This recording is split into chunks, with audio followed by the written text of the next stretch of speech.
Afternoon आप सभी को। उम्मीद करता हूँ कि आपका प्रीलिम्स अच्छा हुआ होगा और अगर आपके मार्क्स थोड़े कम भी हैं तो आप मेंस की तरफ जा सकते हैं, क्योंकि अगर बाय द वे इस बार अगर आपका प्रीलिम्स नहीं होता है, बाय द वे वैसे उम्मीद दुआ सबकी शुभकामनाएं हैं कि आपका प्रीलिम्स हो जाए, बट अगर बाय द वे आप कुछ मार्क्स से रहते हैं तो इसका मतलब ये है कि आपने तैयारी की थी। तो तैयारी कभी भी बेकार नहीं जाती और इस बार नहीं तो अगले बार सही आपका पेपर क्लियर होगा।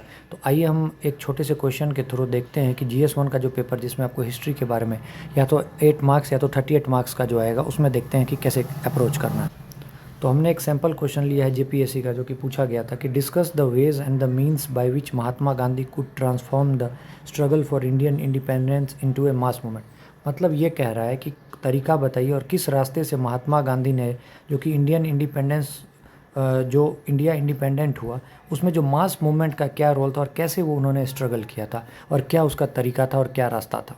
ठीक है, तो देखिए आपको क्वेश्चन को अप्रोच करने से पहले क्वेश्चन के बारे में एक बार अच्छे से एक बार पढ़ना है और एक बार मन में अपने से एक बार बनाना है कि मतलब कैसे कैसे करके मैं इसको स्टेप में चलूँगा, क्योंकि अगर आप डायरेक्ट लिखना शुरू कर देंगे तो वहाँ पर फिर आप बीच में परेशान हो जाइएगा, क्योंकि अगर फ्रेमिंग नहीं हुई अच्छे से तो आप परेशान हो जाइएगा।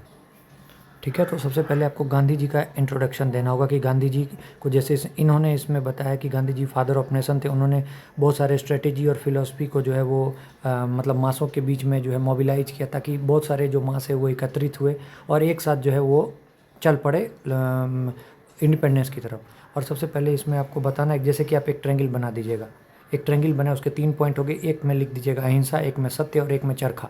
तो देखिए आप बस चरखा वर्ड लिखने से ही क्लियर हो जाएगा कि चरखा मतलब क्या हो गया, कि वो बोल रहे थे स्वदेशी, तो चरखा स्वदेशी को, अहिंसा मतलब नॉन वायलेंस मतलब लड़ाई झगड़ा नहीं करना, ट्रुथ मतलब सत्य।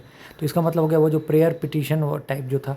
देखिए अब स्टार्टिंग में गांधी जी का वो अप्रोच रहेगा, फिर उसके बाद अगर आप इसको एलोबरेट कीजिएगा तो आप बाद में ये भी बोल सकते हैं कि पहले वो इस पर चले, मतलब स्वदेशी, खादी, ट्रुथ, अहिंसा। लेकिन जब उन्होंने देखा कि इन सब से ब्रिटिश पर कोई असर नहीं पड़ रहा है तो उन्होंने फिर आगे जो जो स्टेप उठाया उसको आप लिखना है, तो उसको पॉइंट बना के लिखना है। ठीक है, कहानी थोड़ी लिखना है, वो एक एक पॉइंट को बना के लिखना है। तो आइए हम अब देखते हैं कि एक एक पॉइंट को कैसे कैसे करके हमें लिखना है। तो पहला स्टेप क्या हुआ, इंट्रोडक्शन। इंट्रोडक्शन में किसमें, जैसे महात्मा गांधी के बारे में पूछ रहा है तो पहले महात्मा गांधी के बारे में आपको लिखना है कि गांधी जी का इंट्रोडक्शन देना है कि गांधी जी का बहुत बड़ा रोल था। गांधी जी ने मतलब स्ट्रगल में बहुत ज़्यादा वो किया, उन्होंने मास को यूज़ किया।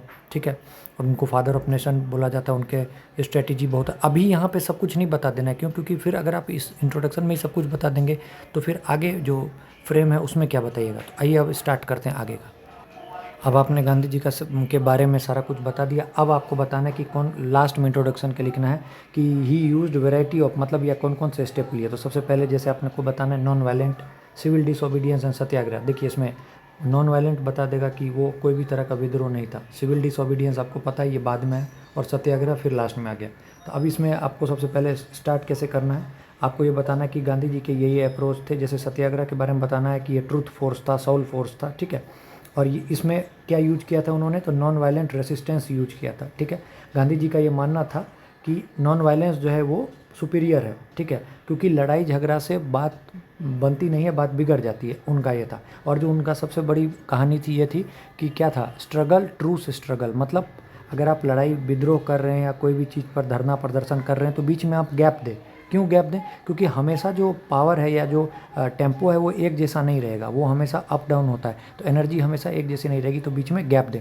जिसको क्रिटिसाइज़ किया था नेहरू ने क्या बोला था, स्ट्रगल स्ट्रगल विक्ट्री, मतलब कि बीच में गैप नहीं होना चाहिए। तो वो देखा जाए तो, क्योंकि देखिए नॉन कोऑपरेशन देखिएगा तो 1920, 21, 22 तक रहा। ठीक है, तो अगर बीच में अगर थोड़ा सा भी गैप नहीं दीजिएगा तो हमेशा एनर्जी एक जैसी नहीं रहती है, तो ये आपको इसमें कंसिडर करना पड़ेगा।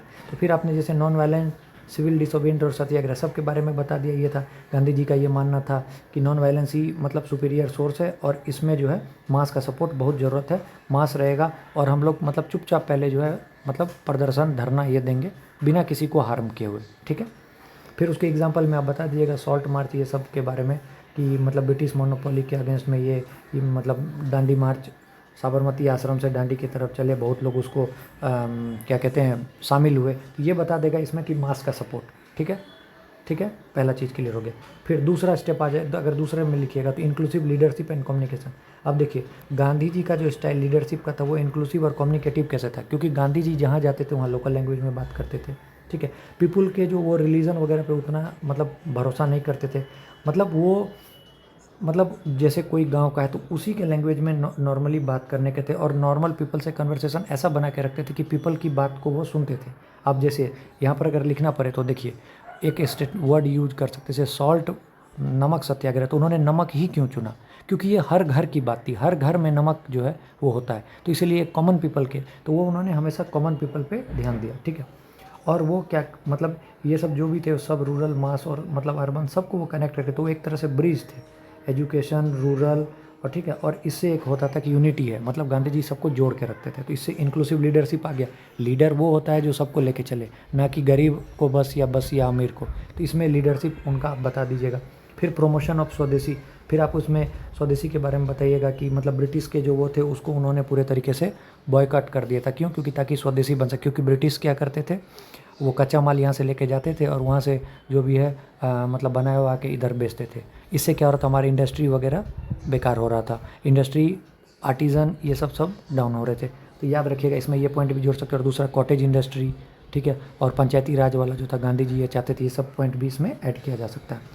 जैसे एग्जांपल में आप वही खादी मूवमेंट वगैरह दे सकते हैं इसमें, ठीक है। तो गांधी जी जो था वो बॉयकॉट करने के लिए जो था ब्रिटिश टेक्सटाइल। अब इसमें आपको फिर बिहार का घुसा देना है। याद है वो नंगा हड़ताल छपरा में उन लोगों ने किया था। तो मतलब इन सबको पॉइंट को आपके दिमाग में रहना चाहिए, ठीक है। मतलब और उन्होंने बाद में बोला भी था कि चरखा जो है ये इंडिपेंडेंस का एक सिंबल है, ठीक है। और ये अगर हम चरखा लेके आते तो ये हमारी सेल्फ सफिशिएंसी को बताता है और ब्रिटिश के इकोनॉमिक्स डोमिनेंस को हटाता है। अब देखिए यहाँ पर harnessing religious and cultural symbol है। तो मतलब रिलीजन की बात आ गई तो गांधी जी सबको एक साथ लेके चलते थे। उन्होंने कभी भी मतलब ज़्यादा मतलब स्टार्टिंग में जो भी हुआ हो, लेकिन बाद में मतलब अगर आप मेजर उनका वो देखिएगा तो वो कभी भी मतलब कास्टिज़म और इन सब के बीच में ज़्यादा वो नहीं पड़े।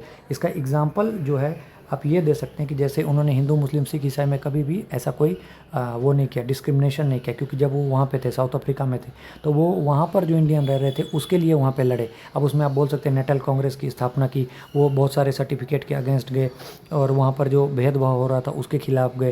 तो वहाँ पर आप ये बता सकते हैं वहाँ पर कि कैसे क्या था, जो उन लोगों को, जो इंडियंस को जो मतलब रात को इतने बजे के बाद नहीं निकलना, उनको चोर मतलब माना जाता था। तो ये सब वहाँ पे उन्होंने मतलब सत्याग्रह टाइप करके उसको ख़त्म किया था। तो आप ये सब इसमें डाल सकते हैं और ये भी डाल सकते हैं क्योंकि देखिए एक ये खलीफा मूवमेंट जो था, उन्होंने मुस्लिम को जो है सो वो लेके आए। अब देखिए वो उसका उनका मुद्दा अलग था, ठीक है। वो बाद में इस पर भी क्रिटिसाइज किया गया था, लेकिन यहाँ पे ये था कि वो मुस्लिम को भी एक उस पर लेस मतलब खिलाफत मूवमेंट और जो नॉन कॉपरेशन था एक टाइम में था। तो उन्होंने कभी भी ऐसा कुछ नहीं किया जिससे वो मतलब कास्टिज़्म वगैरह सबका ऐसा कुछ नहीं था। उन्होंने हिंदू, मुस्लिम, सिख, ईसाई सबको एक साथ लाए और यूनिटी और कलेक्टिवली एक्शन पे काम किया। जब वो एक्शन करते थे तो उस टाइम में कोई ऐसा जात वगैरह का कोई नहीं था। अब इसमें एग्जांपल आप दे दीजिएगा नॉन कॉपरेशन मूवमेंट का। उसी टाइम में जो था स्कूल, कोर्ट, गवर्नमेंट ऑफिस, इसमें जो भी अधिकारी थे जिन सबको बोला गया था कि रिज़ाइन करने के लिए, उसमें ऐसा कुछ नहीं था कि लोअर कास्ट को नहीं बोला गया था, अपर कास्ट को, वो सबको एक साथ लेके चले थे, ठीक है। और मतलब उनको सभी ने सपोर्ट भी किया था, ठीक है। फिर था एम्पावरमेंट ऑफ मार्जिनलाइज्ड, मतलब जो छोटे थे मतलब कास्ट के थे उनको भी, उन्होंने भी उन पर भी जो है पूरे तरीके से ध्यान दिया। और उन्होंने वो आपको पता है ऑल इंडिया हरिजन जो ऑल इंडिया हरिजन टूर जो किया था और संघ जो 1932 में बनाया था उस पर भी कहा। उन्होंने बोला था कि जिसको भी हरिजन वर्ड उन्होंने यूज किया तो वो बोला था कि हम सभी जो हैं वो भगवान के बच्चे हैं, तो ऐसा कुछ डिस्क्रिमिनेशन नहीं होना चाहिए, ठीक है।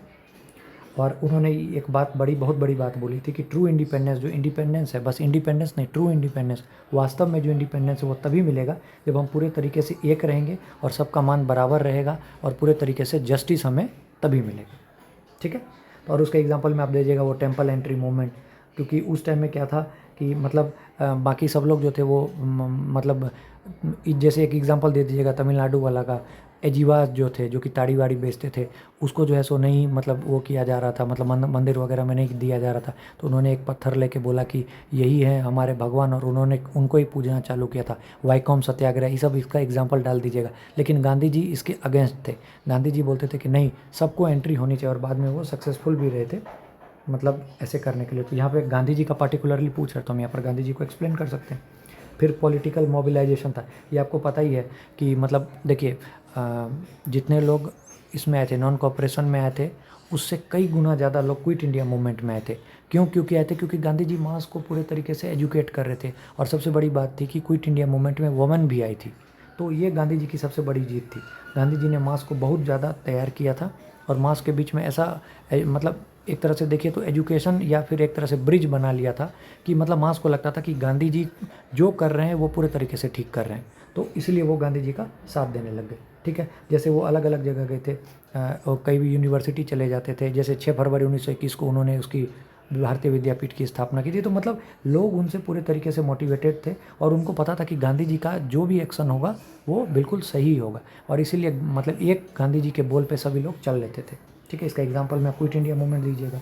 ठीक है, क्योंकि गांधी का नारा था डू और डाई, तो पूरे तो और ये सबसे बड़ा उनका वो आंदोलन था और पूरे देश में था।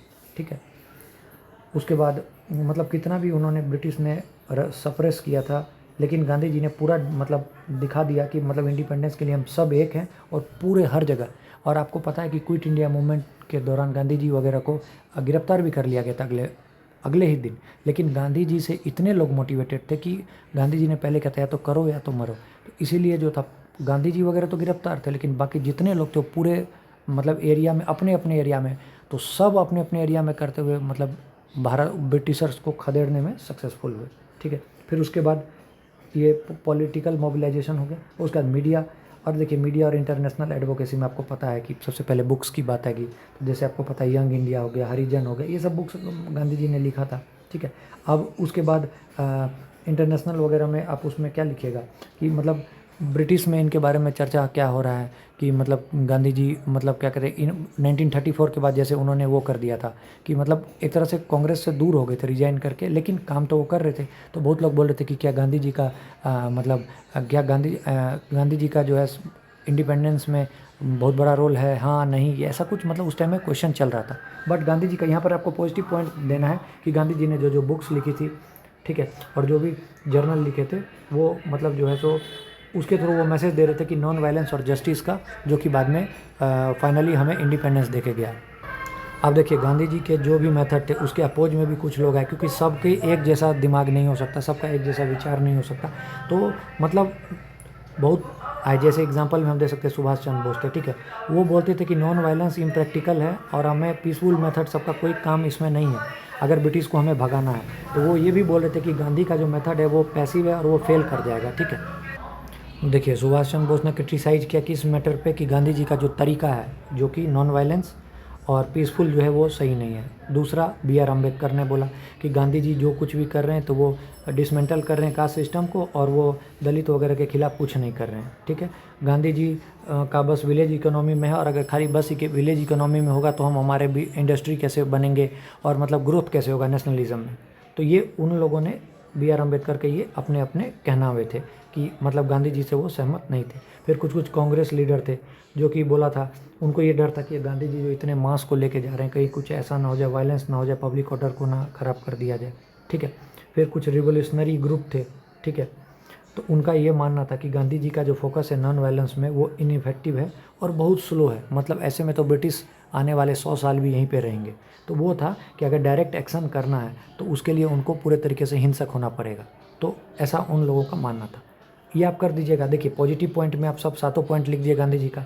अब गांधी जी के अपोजिशन में लिख दिए, कौन क्या लिखा है, अपने सर पे नहीं लेना है कि क्या बोल रहे हैं, किसी न किसी का रेफरेंस देना है। जैसे सुभाष चंद्र बोस का दे दिए, बी.आर. अम्बेडकर का ये कहना था, कांग्रेस लीडर का ये कहना था, रिवॉल्यूशनरी ग्रुप का ये कहना था। अब लास्ट में कंक्लूजन कि महात्मा गांधी का जो एबिलिटी था, जो कि इंडियन इंडिपेंडेंस के लिए जो स्ट्रगल किया था मास को लेके, वो जो है उनका एक लीडरशिप और जो मतलब स्ट्रेटेजी था वो बहुत काम आया और फाइनली हमें इंडिपेंडेंस दे गया। ठीक है, और यही बता देना है कि उनका जो था ये कंस्ट्रक्टिव प्रोग्राम था, और गांधी जी ने मतलब अपने बदौलत और अपने क्या कहते हैं उसको, अपने थिंकिंग या फिर अपने जो भी उनका कंस्ट्रक्टिव प्रोग्राम था जो कि वो मास को लेके चले थे, वो बाद में जो कि फ्रीडम स्ट्रगल में पार्टिसिपेट किया और फाइनली उन्होंने जो है वो इंडिया के इंडिपेंडेंस के तरफ वो उसको लेके चला गया। बस यही लिखना है, और इसमें आप कुछ कुछ पॉइंट अपने तरीके से कर सकते हैं। तो एक ये सैम्पल टाइप है कि ऐसे ऐसे करके लिखना है। ये GS1 का एक क्वेश्चन का मैंने डिस्कशन किया, इतना आप लिख दीजिएगा 38 मार्क्स में। इसको थोड़ा और इलोबरेट करके तो बस आपका काम हो जाएगा। ठीक है, थैंक यू।